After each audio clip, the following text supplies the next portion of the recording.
Hello សួស្តីអ្នកទាំងអស់គ្នាខ្ញុំឈ្មោះគឹមអនហើយនេះគឺជាវីដេអូ YouTube ទី1ដំបូងគេប្រអស់របស់ខ្ញុំហ្មងហើយនៅក្នុងវីដេអូនេះខ្ញុំនឹងអត់និយាយពី delete ពីនេះក៏អីទេដោយសារតខ្ញុំចង់និយាយពីកាមេរ៉ាដែលខ្ញុំកំពុងប្រើដោយសារតខ្ញុំទិញ Insta 360 Ultra នេះមកប្រើនៅក្នុងគោលបំណងធ្វើ YouTube នឹងឯងហើយនៅពេលដែលខ្ញុំផុសនៅ TikTok ទៅក៏មានអ្នកដែលគាត់ចង់ឲ្យខ្ញុំនិយាយពី quality ហើយនិង usability របស់កាមេរ៉ានេះរៀងច្រើនដែរទៅខ្ញុំក៏ហ៊ានក៏បាក់ធ្វើវីដេអូផុសនៅ TikTok ដែរហើយបូកជាមួយនឹងវីដេអូរបស់ខ្ញុំនេះថតលេងអត់ដឹងថាក្បាលកតុយហើយក្នុង content បែបណាទេចឹងក៏និយាយពីកាមេរ៉ាដែលខ្ញុំប្រើនេះហ្មងទៅចាក់ស្ដែងទៅខ្ញុំប្រើកាមេរ៉ានេះទៅតែបានដូចជា5 6ដងអីនៅអត់ទាន់ចេះប្រើ setting មួយចំនួនដែរហើយខ្ញុំទៅកពតថត vlog ថ្ងៃមុនហ្នឹងថ្ងៃទី2គឺយកជាកាក់អត់បានបដ ாய் ដោយសារដឹងថាទៅប៉ះដៃនៅលើ setting មួយណាទេថតមកចាប់បដ ாய் ចឹងខ្ញុំក៏នៅក្នុង learning process ដែរតែខ្ញុំក៏អាចប្រាប់អ្នកទាំងអស់គ្នាបានដែរថាហេតុអីបើខ្ញុំពេញ Insta 360នេះ instead of DJI ចឹងណាដោយសារ DJI គេល្បីយ៉ាងច្រើន Insta នេះវាតម្លៃធូរជាង DJI ច្រើនដែរ quality ក៏ខុសគ្នាដែរអ្នកទាំងអស់គ្នាស៊ីសងលើថាតើតម្រូវការយើងចង់ថតបែបម៉េចទេចឹងនៅក្នុងវីដេអូនេះខ្ញុំថតជាមួយនឹង Insta នឹងទាំងអស់ទេអ្នកទាំងអស់គ្នាអាចមើល quality បានពេល compare ទៅ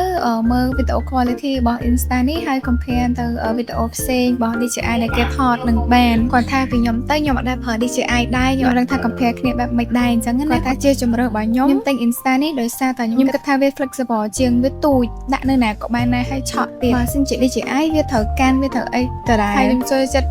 ថតបែប angle ប្លែកៗគាត់ថាខ្ញុំអត់តបាន clear អារម្មណ៍ដែរក៏ជា headផលមួយដែលខ្ញុំទិញជាមួយនឹង Insta នឹងដែរហើយបើនិយាយពី compact វិញខ្ញុំស្រឡាញ់មែនតើ compact ខ្លាំងអ្នកដែលគាត់ចង់ vlog ត្បូងហើយអៀនកាមេរ៉ានៅទីសាធារណៈអីហ្នឹងកាន់នេះទៅកាន់តែ2 3ដងសួរហ្មងដោយសារវាទូចមែនតើសឹងតើអ្នកដែលនៅចិត្តយើងនឹងអត់ចាប់អារម្មណ៍ហើយចំពោះ color វិញក៏វាឲ្យបានល្អដែរវាស្អាតខ្លាំងហើយនៅពេលយប់អីក៏វាឲ្យពន្លឺបានច្បាស់ល្អដែរវាមានអូតូរបស់វាចឹងនៅពេលយប់វាត្រឡងពន្លឺឲ្យថ្ងៃហ្នឹងអត់ហាត់ប្រាណទេអានេះខ្ញុំតេស្តម៉ៃថាវា enhance បានប៉ុន្មាន%អីចឹងដោយសារខ្ញុំដើរនៅផ្លូវហ្មងខ្លាចគេឆក់កាមេរ៉ាខ្ញុំចំពោះមិចមកវាវិញរៀងអត់សូវស្រូបបានល្អម៉ែនេះបើសិនជានៅទីតាំងរៀងមានមនុស្សច្រើន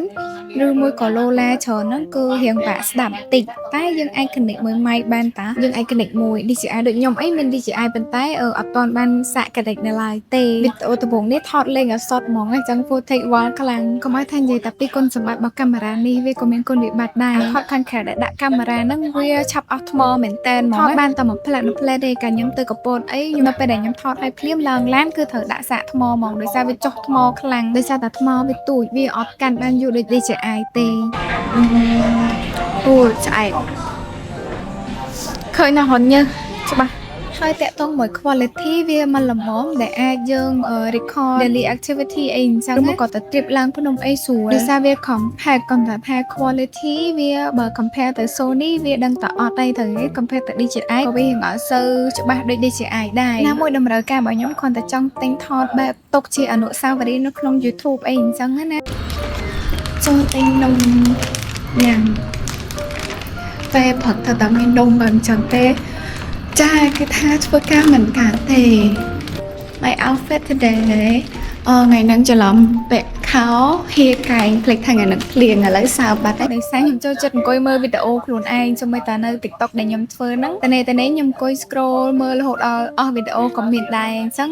ខ្ញុំចង់បង្កើត YouTube មួយសម្រាប់ record ខ្លួនឯងទុកអីចឹងហើយក៏ខ្ញុំមិនសូវម៉ាញរឿង quality មិនដែរឲ្យតែមើលបានមើលទៅធ្វើឲ្យអារម្មណ៍ស្រស់ស្រាយអីចឹងវីដេអូរបស់ខ្ញុំមានតែប៉ុណ្្នឹងឯងសង្ឃឹមអ្នកទាំងអស់គ្នានឹងចូលចិត្ត journey មួយនេះហើយនឹងចុច subscribe នៅក្នុងវីដេអូនេះផងដែរ So bye ជួបគ្នានៅវីដេអូក្រោយ